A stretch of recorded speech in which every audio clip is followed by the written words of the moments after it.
성경 출애굽기 20장 1절부터 17절 말씀을 보겠습니다.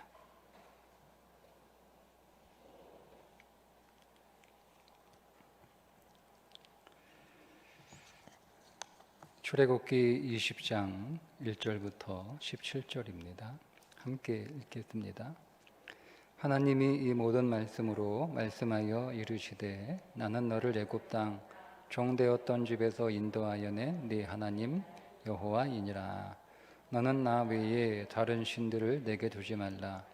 너를 위하여 새긴 우상을 만들지 말고 또 위로 하늘에 있는 것이나 아래로 땅에 있는 것이나 땅 아래 물속에 있는 것에 어떤 형상도 만들지 말며 그것들에게 절하지 말며 그것들을 섬기지 말라. 나 네 하나님 여호와는 질투하는 하나님인즉 나를 미워하는 자의 죄를 갚되 아버지로부터 3, 4대까지 이르게 하거니와 나를 사랑하고 네 계명을 지키는 자에게는 1000대까지 은혜를 베푸느니라. 너는 네 하나님 여호와의 이름을 명령되게 부르지 말라. 여호와는 그의 이름을 망령되게 부르는 자를 죄 없다 하지 아니하리라. 안식일을 기억하여 거룩하게 지키라. 엿새 동안은 힘써 내 모든 일을 행할 것이나 일곱째 날은 네 하나님 여호와의 안식일인즉 너나 네 아들이나 네 딸이나 네 남종이나 네 여종이나 네 가축이나 네 문 안에 머무는 개개라도 아무 일도 하지 말라.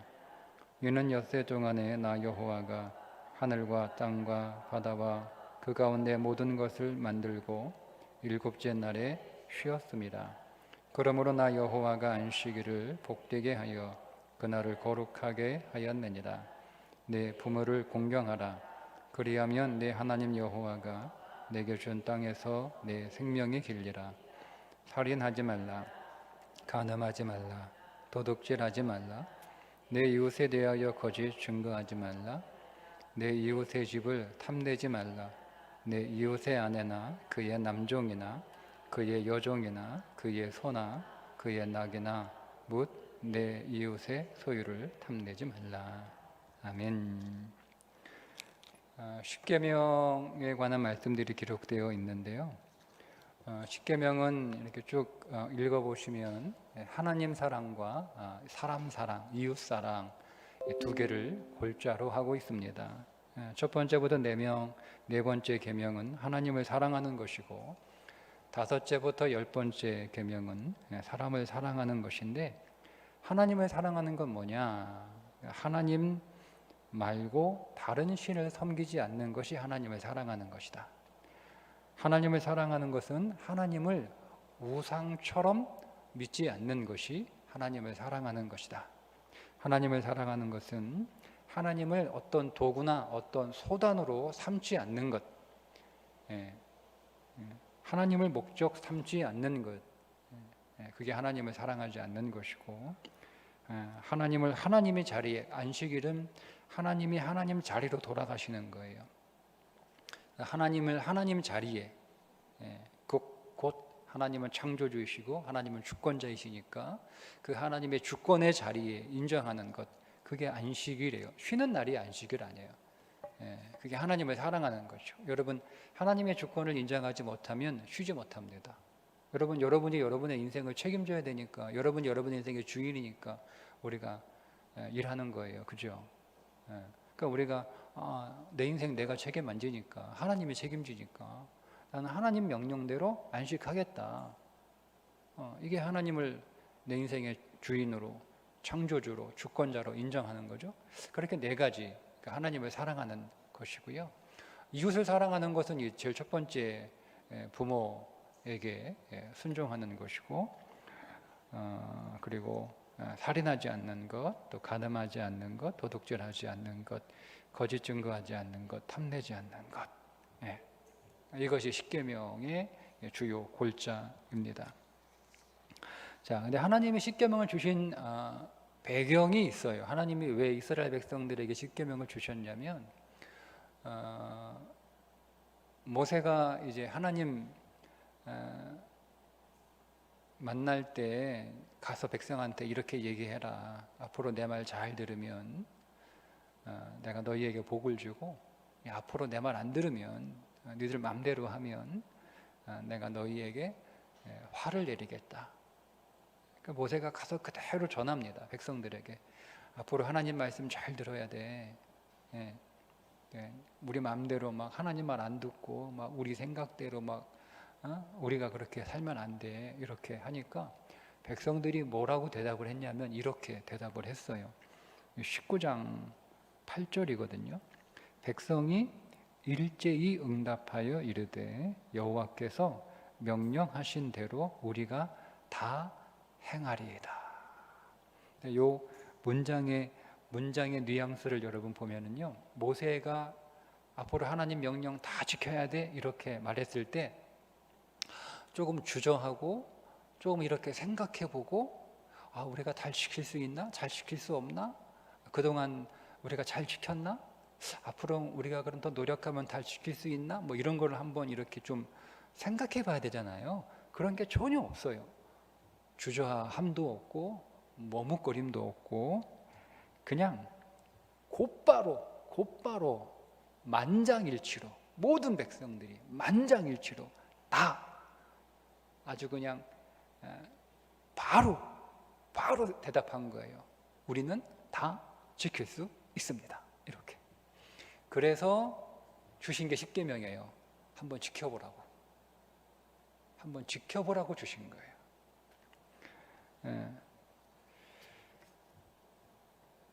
십계명은 두 가지의 목적이 있는데요. 첫 번째는 뭐냐면 사람이 이 땅에서 어떻게 살아가야 하는가에 관한 말씀이죠. 즉 본질에 관한 거예요. 사람은 이 땅에서 두 존재를 사랑하며 살아야 된다. 그게 인생이라는 거예요. 한 존재는 하나님을 사랑하며 사는 것이 가장 잘 사는 거고, 동시에 사람을 사랑하며 사는 것이 가장 잘 사는 거다. 그 인생의 본질이라는 거. 그러니까 어떤 삶이 잘 사는 삶이냐, 사랑하는 삶이 잘 사는 거예요. 여러분 이거 한번 깊이 묵상하시고 한번 기도해 보세요. 어떤 사람이 가장 잘 사는 사람이냐? 하나님을 사랑한 삶을 살아가는 것, 그리고 이웃을 사람을 사랑하는 삶을 살아가는 것. 그 두 개를 잘 살아가는 것, 즉 사랑을 목적으로 사는 인생을 가장 잘 산 인생이라고 하나님이 정하신 거예요. 우리 생각이 아니고요, 저의 생각이 아니고 세상의 어떤 철학자들의 생각이 아니고요, 하나님이 그렇게 정하셨어요. 하나님이 그렇게 사람을 만드셨어요. 인간이 잘 사는 건 사랑을 목적으로 사는 것이 가장 잘 사는 거다. 내가 그것을 목적으로 너희를 만들었다는 거예요. 근데 그 두 존재를 사랑하는 거죠. 하나는 나를 지으신 하나님을 사랑하는 것이고, 나와 함께 지으신 사람을 사랑하는 것이 가장 잘 사는 것이다는 것을 가르쳐 주는 거예요. 그러니까 우리가 인생이 어떻게 사는 게 가장 잘 사는 건지를 알아야 살잖아요. 그죠? 그냥 무작정 하나님이 한번 잘 살아봐. 그러니까 그게 단순히 하나님이 주신 이 법을, 이 명령을 잘 지키는 것이 목적이 아니고 그 목적의 본질은 사랑이 목적이다라는 것을 우리가 먼저 알아야 됩니다. 두 번째 주신 목적이 있어요. 사랑을 목적으로 사는 삶이 가장 잘 사는 삶인데, 사람은 사랑할 수 없다는 것을 깨닫게 하시기 위한 목적이에요. 그러니까 첫 번째, 사람은 사랑을 목적으로 살아야 된다라고 하는 것이 본질에 관한 거라면, 사람은 사랑할 수 없어. 즉 방법에 관한 거예요. 방법에 관한 거예요. 이 두 가지 목적으로 하나님이 십계명을 주십니다. 십계명을 다 지키면 의인이잖아요. 그죠? 십계명을 다 지키면 의인입니다. 여러분 10가지 계명을 완벽하게 지키면 의인입니다. 그런데 성경은 분명하게 말씀하고 있죠. 의인은 없나니 하나도 없다. 그죠? 성경이 얘기하고 있는 거예요. 그러니까 성경의 판단이에요. 그러니까 의인은 없나니 하나도 없다. 이 말은 하나님의 명령을 지킬 수 있는 사람은 한 사람도 없다는 뜻이에요.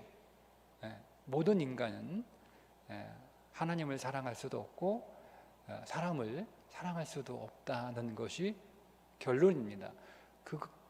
그것을 깨닫게 해주는 거예요. 나는 사랑할 수 없구나 하는 거예요.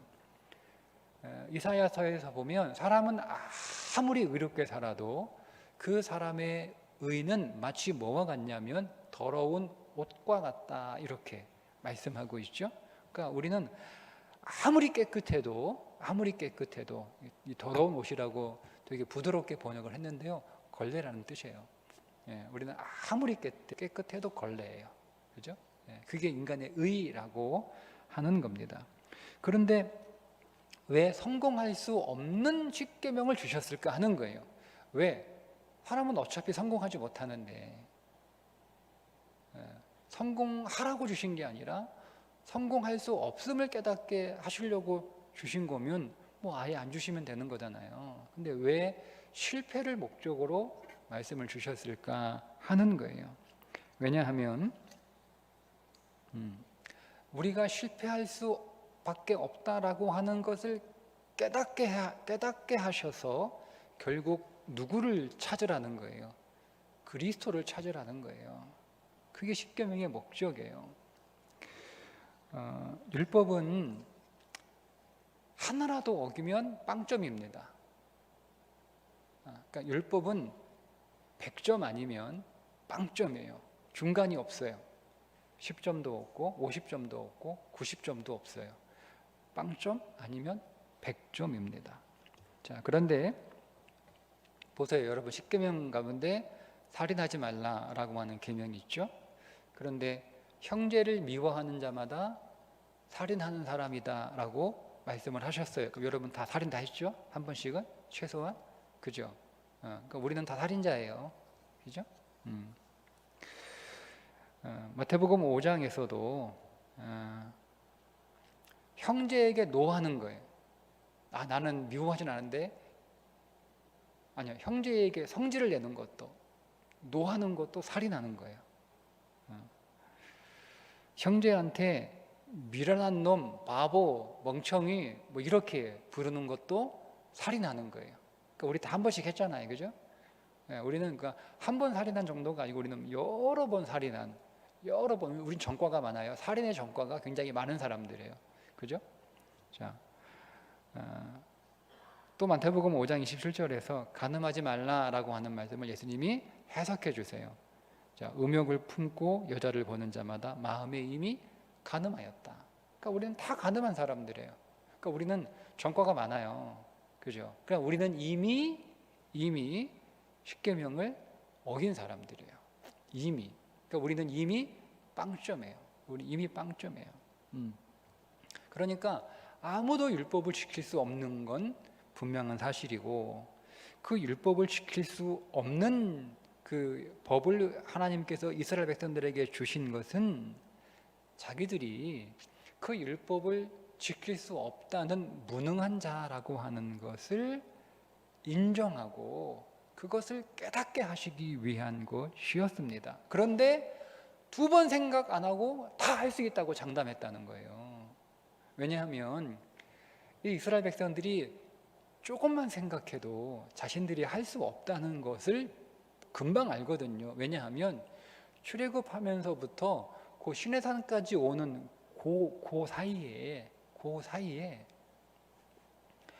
계속 범죄했잖아요. 하나님은 원망하고 불평하고 왜 우리 여기 나오게 했냐, 애굽에 우리 묻을 데가 없어가지고 이 사막에 우리 묻으려고 데리고 나왔냐, 계속 홍해 앞에서, 홍해 건너고 나서는 소고치고 춤추더니 마라의 쓴물 앞에서, 마라의 쓴물이 지나고 나서는 또 광야에서 계속 그랬단 말이에요. 그러니까 그것만 생각해도 우리는 좀 어려운데 이렇게 하는 게 사실은 그게 기본 상식이에요. 그런데 자기들의 그 추주를 모르는 거예요. 그러니까 덮어놓고 그냥 하나님한테 아이고 아무리 하나님 할 수 있죠. 얼마든지 할 수 있죠. 하나님 말씀하세요. 뭐든지 말씀하세요. 우리 다 하겠습니다. 이렇게 나온 거예요. 그래서 하나님이 그래? 하고 주신 거예요. 자, 여러분 십계명이 주어질 때 시내산 밑에서 뭐 하고 있었어요? 네? 금송아지 만들고 있었죠. 금송아지 만들어 절하고 있었죠. 십계명 주어지고 있는 그 순간에, 그러니까 십계명이 주어지고 있는 그 순간에 그 사람들은 뭐 하고 있었어요? 두 번째 계명을 어기고 있었어요. 이게 이스라엘 그리고 우리의 실체라는 거죠. 이 실체를 깨닫게 하시는 거예요. 그거를 알아야 되는 거죠. 그러면 이렇게 질문할 수도 있어요. 그럼 어차피 못 지키는 거니까 안 지켜도 되겠네요. 그죠? 어차피 못 지키는 거니까. 그러니까 왜 요즘 쉽게 얘기하면 어차피 빵점인데 시험 뭐하러 봐? 맞죠? 어차피 빵점이니까 100점을 못 맞으면 다 빵점이에요. 시험을 10문제를 시험을 보는데 한 문제당 10점씩 다 맞으면 100점. 그런데 한 문제라도 틀리면 빵점. 그러면 여러분 시험 봐야 안 봐요? 안 보죠. 뭐로 봅니까? 열심히 노력하고 공부해서 시험을 보면 100점은 못 맞아도 90점은 맞겠지, 80은 맞겠지. 그렇게 생각되니까 그래도 시험을 보는 건데, 그냥 무조건 하나 틀리면 다 빵점이다라고 얘기하면 누가 시험 봐요? 시험 안 보죠. 그러니까 그런 것처럼 뭐 어차피 우리 못 지키는데 그럼 뭐로 지켜요? 안 지키지. 근데 안 지키라는 게 아니에요. 어차피 못 지키니까 그거를 지키지 말라라는 말씀이 아니라, 말씀드렸잖아요. 첫 번째 이유, 그렇게 살아야 되는 거예요. 그게 우리가 살아야 될 삶의 본질이란 말이에요.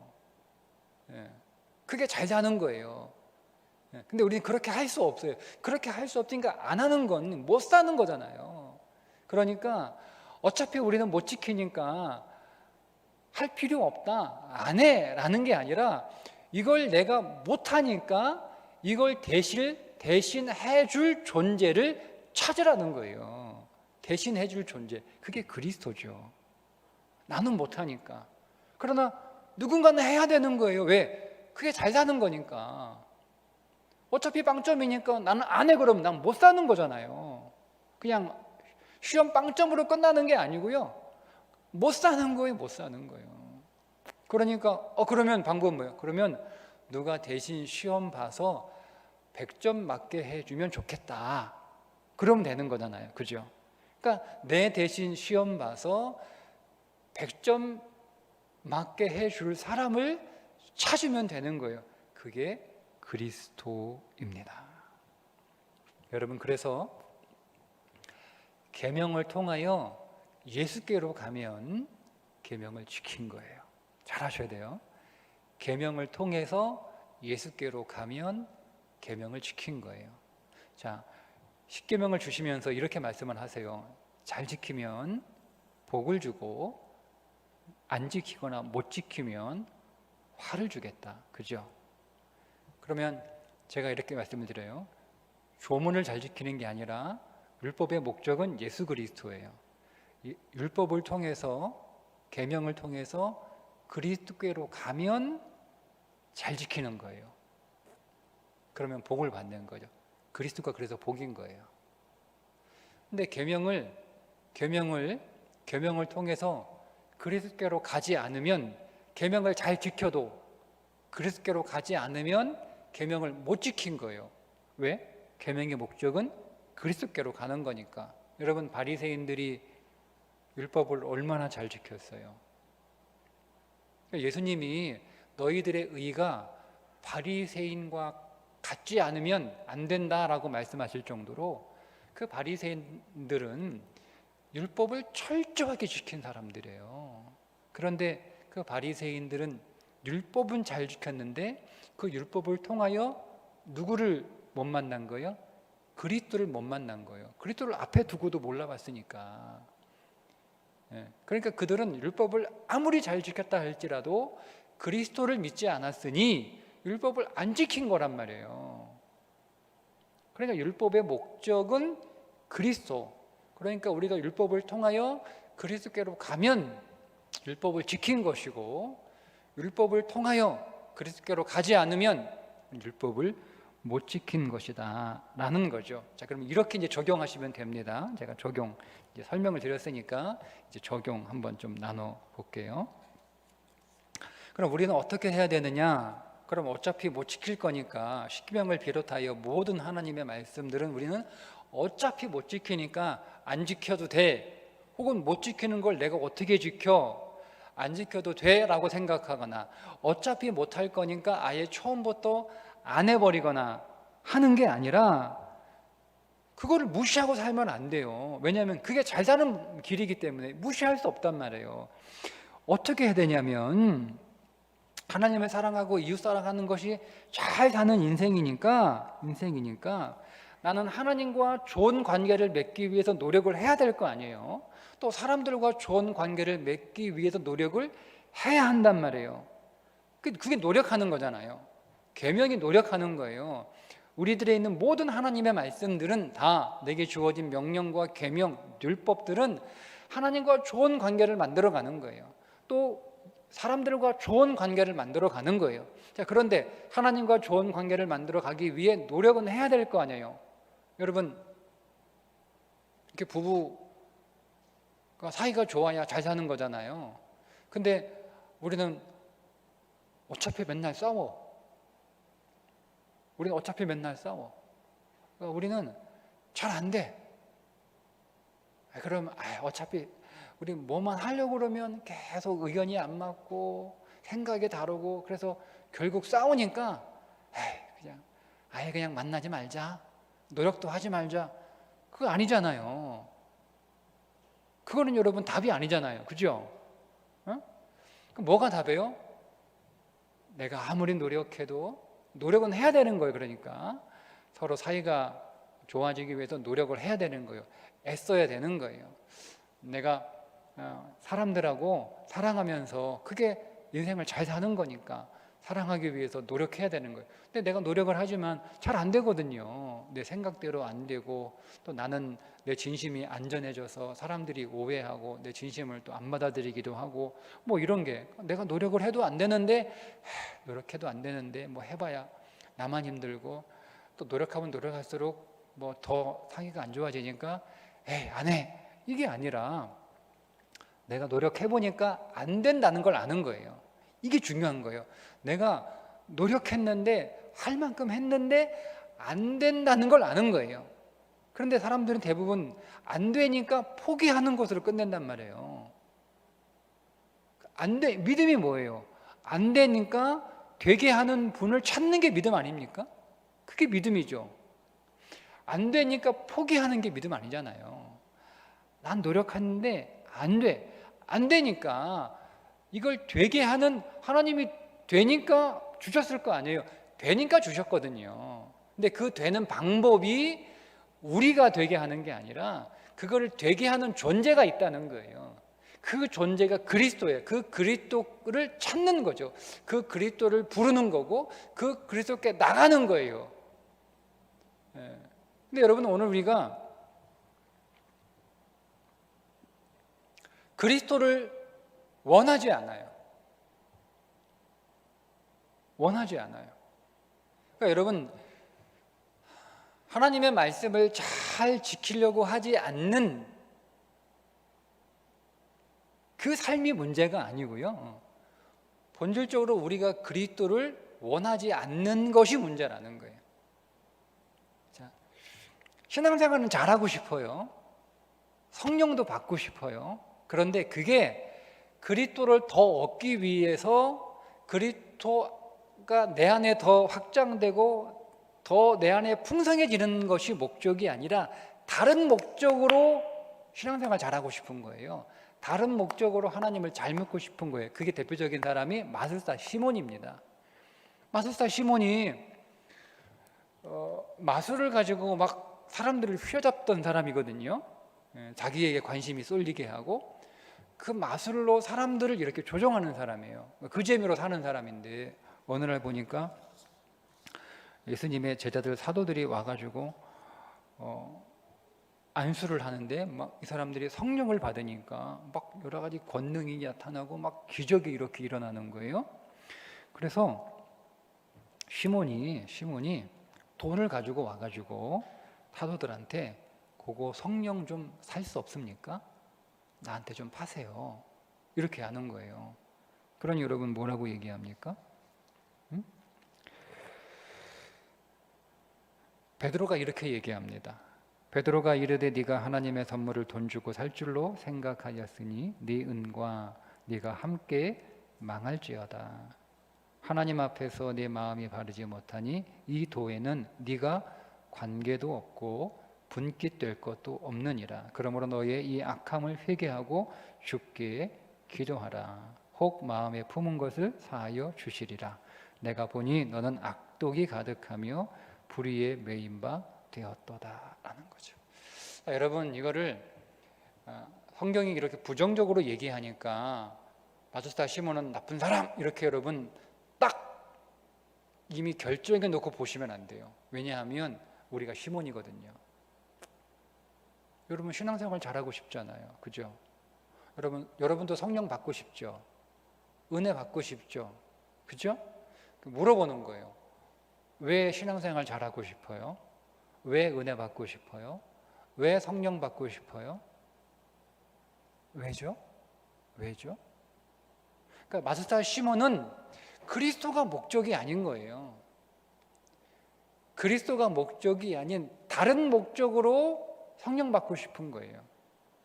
그러니까 내가 은혜 받고 성령 받고 신앙생활 잘하고 신앙생활 뜨겁게 열심히 하고 하나님 만나는 그 목적이 뭐냐? 그렇게 하나님 나 믿음 생활 잘하게 해주세요. 더 큰 믿음 주세요. 성령 충만케 해주세요. 은혜 충만케 해주세요. 라고 하나님 앞에 구하는 그 목적이 예수 그리스도가 목적이 아니고 다른 것이 목적이 되면 그 사람을 가르쳐서 베드로가 한 말대로 악하다라고 말하는 거예요.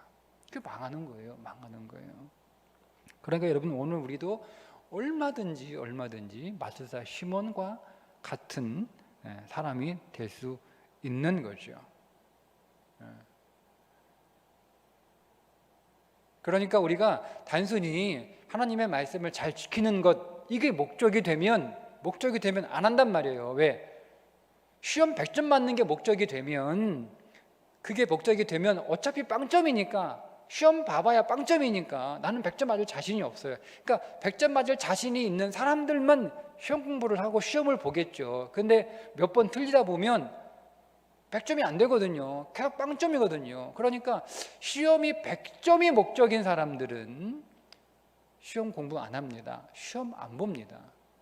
율법을 다 지키는 것이 목적이 되어버리면 어차피 하나라도 틀리면 다 빵점이니까 못 지키니까 어차피 못 지키는데 어차피 안 되는데 할 필요 뭐가 있어 라고 해서 말씀에 관심이 없어요.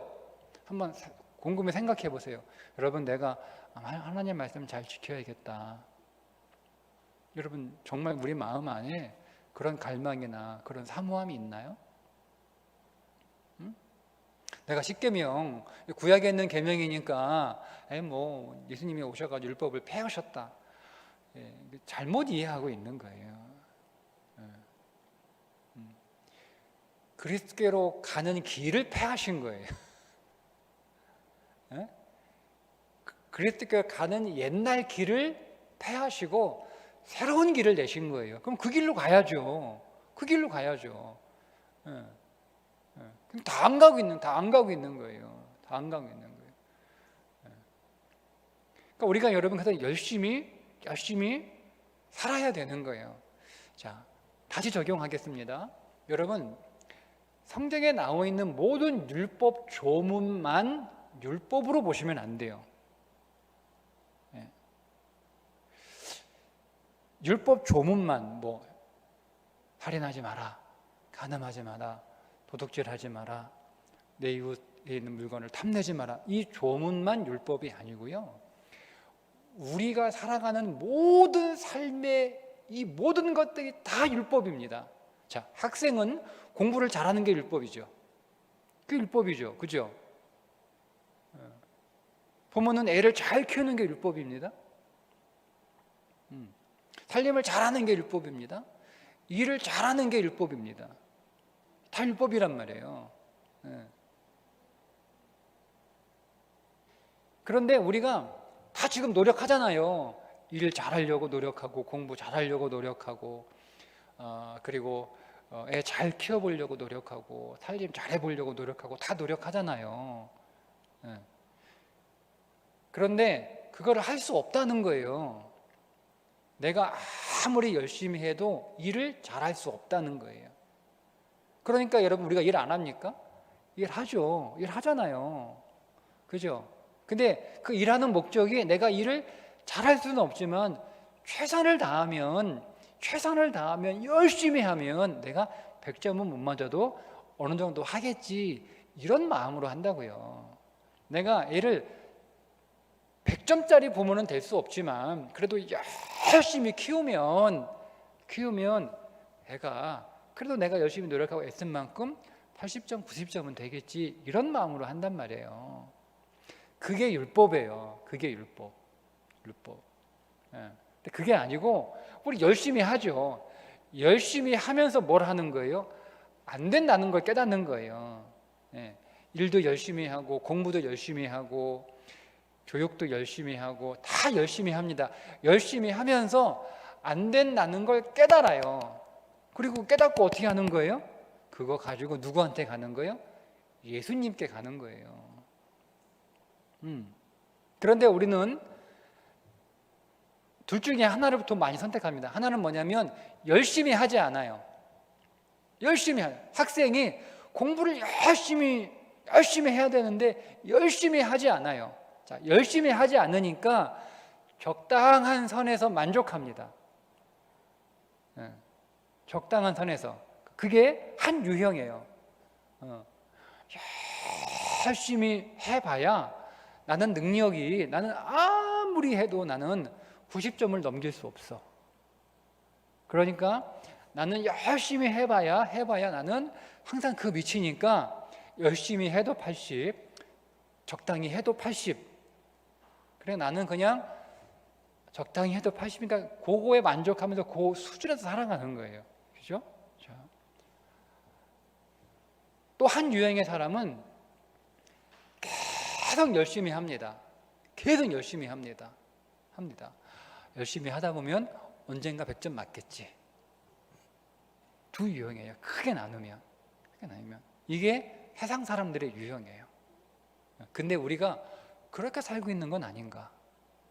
내가 열심히 하나님 말씀대로 살아보려고 노력을 하다가 안 되거든요.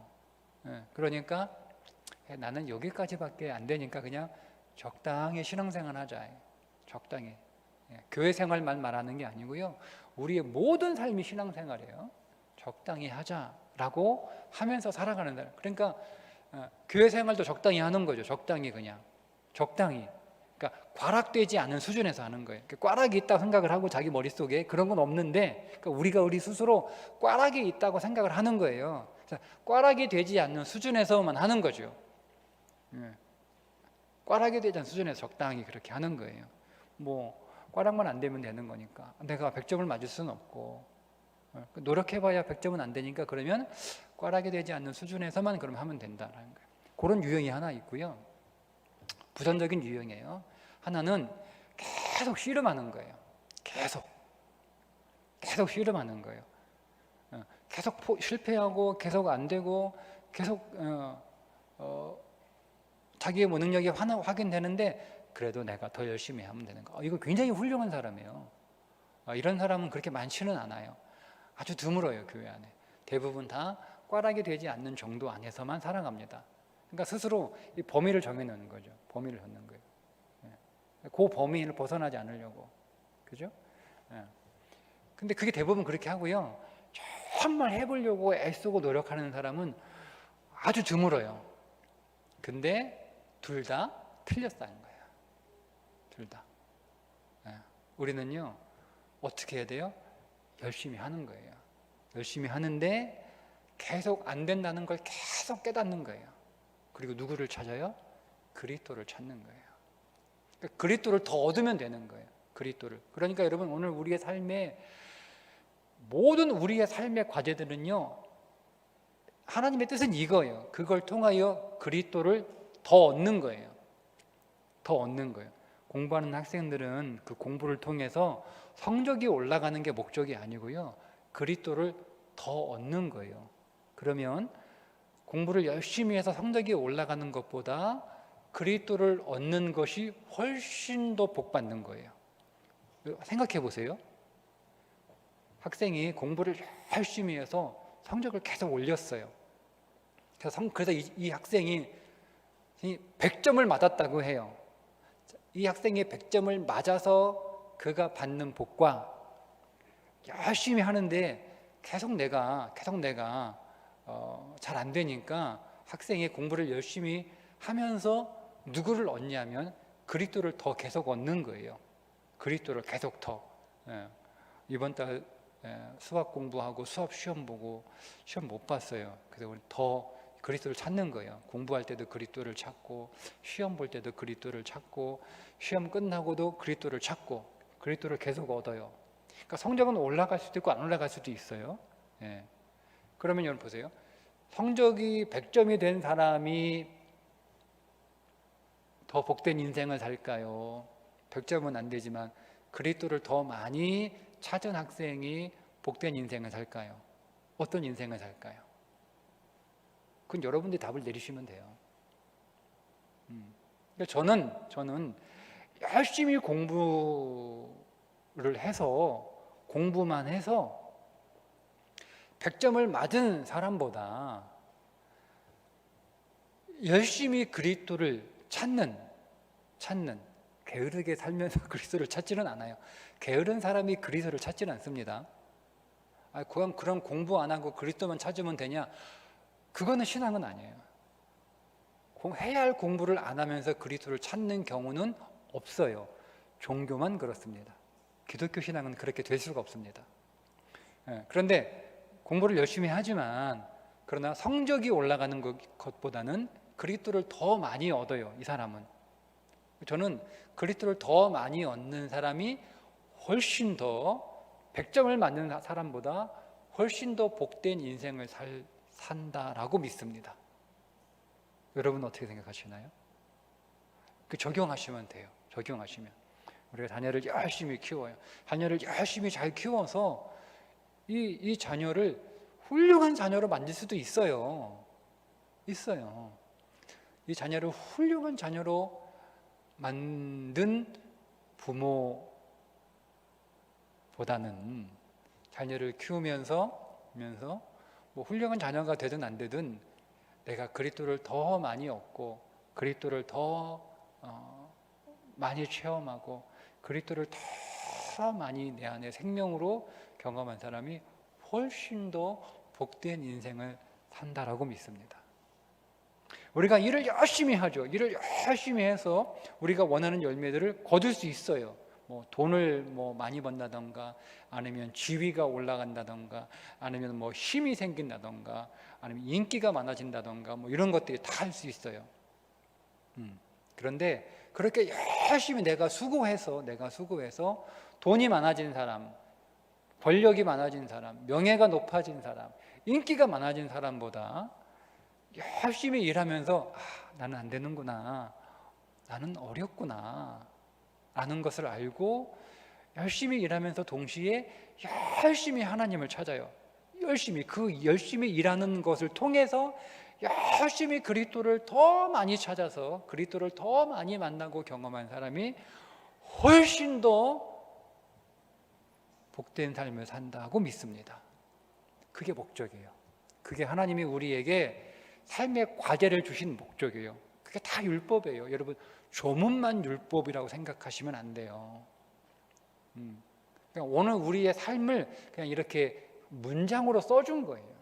그러니까 우리에게는 성경에 나와 있는 기록된 하나님의 명령만 율법이 아니라 우리의 모든 삶이 다 다 율법이에요.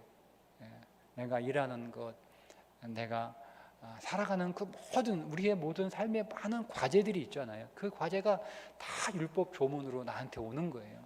근데 이것을 내가 열심히 노력해서 풀 수도 있어요. 예, 푸는 사람도 있겠죠. 그 사람은 이 시대 영웅이잖아요. 그래서 우리가 그 사람들을 탁 한 사람 세워놓고 봐라, 성공한 사람이 있다. 이렇게 하니까 성공하지. 이 사람들의 성공 노하우를 또 막 쭉 얘기합니다. 책으로도 쓰고 방송에 나와서 얘기하고 다 내가 이렇게 했더니 성공했다는 거예요. 그러니까 다들 사람들이 이제 그거를 다 따라하잖아요. 야, 이렇게 공부했더니 서울대 갔대. 이렇게 뭐 투자했더니 수십억 돈을 벌었대. 뭐 이렇게 사업을 했더니 뭐 크게 성공했대. 하는 거예요. 그러니까 다 그렇게 따라갑니다. 예. 그런 사람도 있겠죠. 예. 예. 근데 그렇게 사는 것보다 오늘 우리에게 주어진 삶의 과제, 그 과제를 통해서 그리스도를 더 찾는 거예요. 그게 목적이에요. 그리스도께로 더 가는 거예요. 그러니까 여러분이 그리스도를 더 많이 만나는 만큼, 즉 그리스도를 더 많이 부르는 만큼 많이 만나겠죠. 여러분 저를 많이 만나는 사람은 누구겠어요? 저를 많이 부르는 사람이에요. 전화를 하든 교회에 오든 아니면 뭐 만나자고 연락을 하든, 그죠? 저를 찾는 사람이 제일 많이. 학생 선생님 제일 많이 만나는 방법은 하나밖에 없잖아요. 자주 가서 부르는 거 아니에요. 그러니까 많이 예수 그리스도를 부르는 만큼 예수 그리스도를 만납니다. 예수 그리스도를 만나는 만큼 예수 그리스도를 얻습니다. 예수 그리스도를 얻는 만큼 그 사람이 복을 받습니다. 딱 이 원리입니다. 그러니까 여러분 오늘 우리의 모든 삶의 과제가 그거 씨름하라고 주신 게 아니에요. 잘 하셔야 돼요. 그 삶의 모든 과제를 딱 받아가지고 아이고 어떻게 못 살아라고 절망하라고 주신 것도 아니에요. 포기하라고, 삶을 포기하라고 주신 것이 아니고, 그거하고 씨름하라고 주신 것이 아니고 뭐라고 주신 거예요? 그리스도를 부르라고 주신 거예요. 그리스도를 찾으라고 주신 거예요. 그리스도를 만나라고 주신 거예요. 그러면 우리가 그리스도를 찾을 일이 많죠. 사실은요, 그런 게 없어도 그리스도를 찾을 일이 많으면 되는 거예요. 그러면 그럴 일이 없어요. 네? 방법은 간단합니다. 하나님이 오늘 우리는 그리스도를 많이 찾기를 원하세요. 안 찾으니까 찾게 만드시는 거예요. 네. 그러면 찾게 만들기 전에 먼저 찾으면 되잖아요. 그러면 굳이 하나님이 나한테 그리스도를 찾을 일을 주실 이유가 없죠. 왜? 그런 거 안 줘도 알아서 먼저 찾으니까. 그게 지혜예요. 그게 여러분 여기서 잘 믿는 전략이죠. 복받는 전략이죠. 그러니까 많이 그리스도를 찾으면 돼요. 근데 우리의 본성상 그렇게 안 돼요. 왜요? 우리는 삶이 편해지면 기도 안 하잖아요. 그렇죠? 그게 우리의 본성이에요. 그게 우리의 죄의 본성이에요. 그걸 인정해야 되는. 그래서 하나님이 나를 그대로 가만히 놔두면 평생 예수 안 찾아요. 그러면 누구 손해예요? 하나님이 여러분, 하나님 나라에 회원이 많으면 하나님이 좋고 회원이 없으면 하나님이 그거 아니 상관없어요. 하나님은 우리가 없어도 그분은 충분히 영광스러워요. 우리가 없어도 우리가 하나님 나라에 회원가입 많이 한다고 유튜브 조회수 많아지고 좋아요, 구독자 많아진다고 그거 전혀 상관없어요. 그분은 홀로 스스로 영광스러운 분이에요. 그러니까 문제는 우리만 손해인 거예요. 우리만 하나님을 찾지 않으면, 그러니까 우리는 평생 가만 놔두면 평생 하나님 안 찾을 존재들이란 말이에요. 그러면 누가 손해요? 내가 손해요. 근데 우리는 이미 하나님의 자녀로 선택된 사람들이고 결정된 사람들이잖아요. 그리스도 안에서. 그러니까 하나님은 오늘 우리를 사랑하시니까 우리가 하나님 안 찾으니까 찾을 거리를 주시는 거예요. 찾을 거리를 주시는 거예요. 그러니까 우리가 하나님 부르라고 하나님이 나에게 이 과제 주셨구나, 하나님 찾으라고 이 과제 주셨구나 라고 깨닫고, 하나님 찾으면 바로 복이니까 바로 복이니까, 예, 우리가 믿음 안에서 하나님이 내게 복을 주셨구나 라고 아는 거죠. 아는 거. 신앙은 여러분 먼저 알아야 되는 거예요. 알고 여러분 믿음으로 적용하시면 그대로 이루어집니다. 예, 그러니까 여러분의 삶의 모든 과제들을 씨름하라고 주신 거 아니니까 씨름하지 마세요. 예, 절망하라고 주신 거 아니니까 절망하실 필요도 없어요. 뭐라고 주신 거예요? 예수 그리스도의 이름을 부르라고, 주의 이름 부르라고 주신 거예요. 주의 이름 부르시면 돼요. 그리고 그런 훈련들을 통해서 예수님의 이름을 부르면 항상 좋은 일이 있구나라고 하는 것을 깨닫는 거죠. 그죠? 깨닫는 거죠. 비유가 적절하지 않은데 강아지도 눈치가 뻔해요. 네? 제가 체육복을 입고 저희 집 강아지를 데리고 몇 번 나갔어요. 네? 그러면 저희 집 강아지는 제가 그 옷을 입으면 자기를 데리고 나가는 줄 알아요. 그래서 캐리어 안에 들어가 딱 기다리고 있습니다. 걔도 눈치가 뻔해요. 그죠? 네. 무슨 얘기냐면 하나님의 이름을 부르면, 주의 이름을 부르면 좋은 일이 생기는구나를 우리가 경험하는 거죠. 그죠? 그래서 깨닫는 거예요. 과제가 있어가지고 주의 이름을 불렀어요. 그러니 좋은 일이 생겼어요. 그러니까 문제가 해결되는 정도가 아니고요, 좋은 일이 생긴 거예요. 그것 때문에. 그럼 우리가 이거를 몇 번 겪어요. 그러면 우리가 깨달아야 되는 거예요. 주의 이름을 부르면 무조건 좋은 일이 생기는구나 라고 우리가 깨달아야죠. 근데 우리는 어리석어서 꼭 과제가 있어야 주의 이름을 부르잖아요. 그러니까 여러분 그런 수준에서 계속 계시면 안 돼요.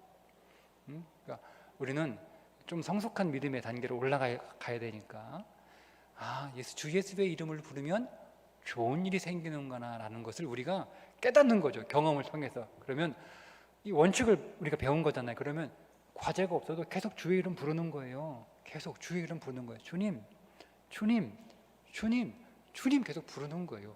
계속 부르세요. 좋은 일 생겨요. 좋은 일 생겨요. 네. 그러니까 오늘 저와 여러분이 오늘 이 십계명의 말씀을 통해서 주의 이름을 더 많이 부르는, 계속 부르는, 네? 언제나 부르는, 그게 찬송이에요. 주의 이름을 부르는 것이 그분에게는 찬송이에요. 네. 곡조가 있는 것도 찬송이지만 사실은 주님, 주여 라고 부르는 것이 그분에게는 찬송이라고 생각이 됩니다. 그렇게 주의 이름 많이 부르셔서 여러분들이 주의 이름을 부를 때마다 여러분들이 항상 좋은 것 얻고 좋은 일이 있기를 주님의 이름으로 축복합니다. 기도하겠습니다.